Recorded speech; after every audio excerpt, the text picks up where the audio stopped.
Nous avons une ligne de bus qui a été mise en place depuis maintenant 10 ans.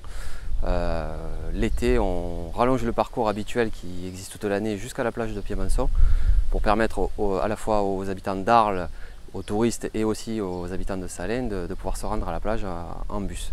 La nouveauté depuis 2 ans, c'est qu'on fait un crochet par le centre-village, ce qu'on ne faisait pas d'habitude, on passait tout droit directement à la plage et donc depuis 2 ans on passe par le village afin de permettre aux gens qui viennent d'Arles de pouvoir faire une halte dans le village pour profiter des commerces et partir ensuite à la plage profiter de la mer. Salins-de-Giraud est un village de 2000 habitants qui fait partie de la commune d'Arles et c'est situé tout en bas effectivement à l'embouchure du Rhône.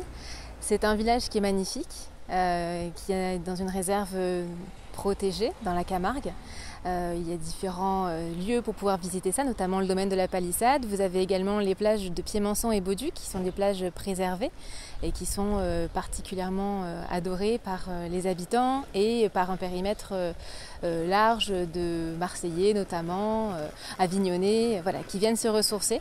C'est le bout du monde, en même temps c'est ce qui est recherché, c'est vraiment être dépaysé, complètement coupé du quotidien, être dans des vastes étendues de plage avec une mer qui est extraordinaire et avec des activités aussi de kitesurf et tout ce qui est lié au nautique.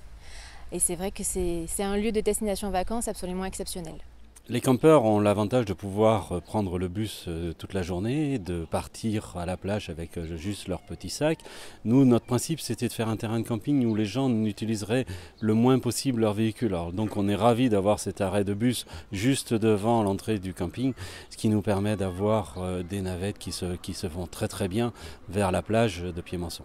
C'est ce qui permet aussi d'éviter d'avoir une surcharge de voitures sur la plage et de trouver un moyen alternatif de transport qui soit dans l'air du temps et qui permette une économie aussi bien au niveau du CO2 que pour les vacanciers. C'est un bienfait pour nous, c'est une évidence. C'est pratique parce que je viens, je n'ai pas besoin de conduire. Je suis en hauteur, donc j'ai une plus belle vue qu'en voiture ou en vélo. Et au retour, je peux roupiller tranquille.